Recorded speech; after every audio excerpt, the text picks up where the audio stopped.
Galit pala si Ahan Misi sa Ginebra Management dahil napagtanto niya na totoo yung mga rumor na kumakalat na inihahanda na nila ang pag-trade kay Ahan Misi. Kaya naman si Ahan Misi na po mismo ang may gustong umalis sa kanila at nagpapa-request ng trade. Noong mga nakaraang buwan pa pala siya gustong umalis, kaya kung napapansin nyo, hindi na rin siya ginagamit ng coach team.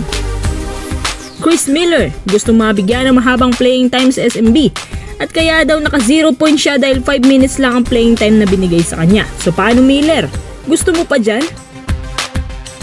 Kumpirmado na po na si Ahan Misi na mismo ang nagpaparequest ng trade sa Ginebra. Bukod sa marami siyang narinig na trade rumor tungkol sa kanya na ayaw niya munang paniwalaan, siya na rin mismo ang nakapansin na mukhang ayaw na sa kanya ng Ginebra Management at coaching staff dahil hindi naman siya ginagamit.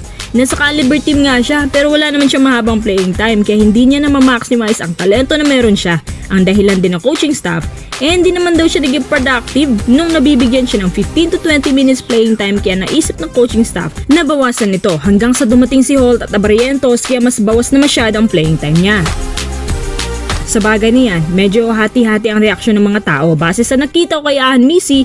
Unang salpak niya sa Ginebra naka-double digit naman siya sa debut game. Sa mga sumunod na games hanggang sa natapos ang buong season, 10 points per game ang naitala niya pero biglang baba pa ito sa 8 points per game.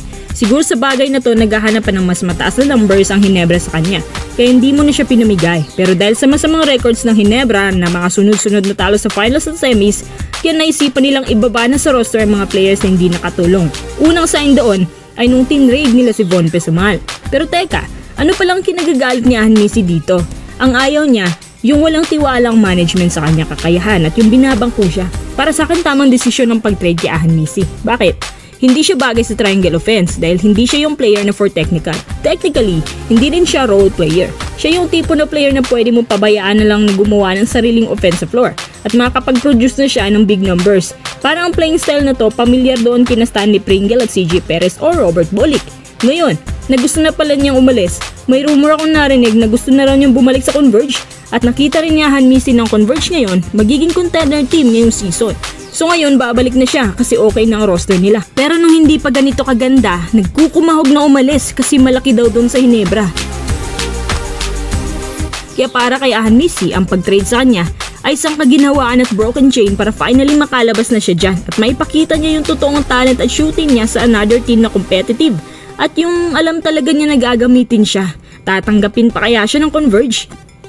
At eto pa, speaking of playing time, Chris Miller mukhang nagre-reklamo rin sa SMB dahil 5 minutes lang daw ang playing time na binigay sa kanya kaya bokeh ang nakuha niya laban sa Phoenix. Gaya ni Ahan Misi, ayaw din niya ng babangko kasi alam daw niya sa sarili na meron siyang talent at meron siyang grit and hustle na hindi pang rookie.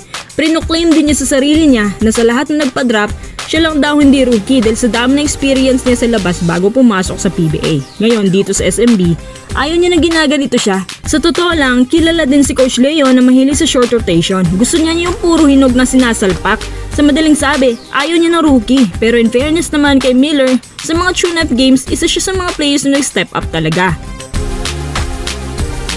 Parang totoo din yung sinasabi na hindi talaga siya rookie. May kita mo yan sa kanyang handling at footwork. Simple, hindi pa kipot, walang kakaba-kaba kung mag-drive, may shooting din. Pero syempre kahit gaano pa kagaling isang player kung hindi nga siya mabibigyan ng playing time, wala pa rin yan.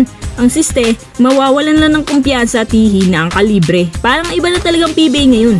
Kung noon, nakaka-proud na mapabilang sa mga contender teams. Ngayon, parang ito na yung iniiwasan nila kasi alam nila nakakawawain lang sila dyan at baka yan pa ang nakakasira ng kanilang basketball career. Kapag napunta kang Converge, Ross or kahit sa ibang lower teams, kahit di kayo caliber team, maswerte ka pa rin dahil ginagamit ka.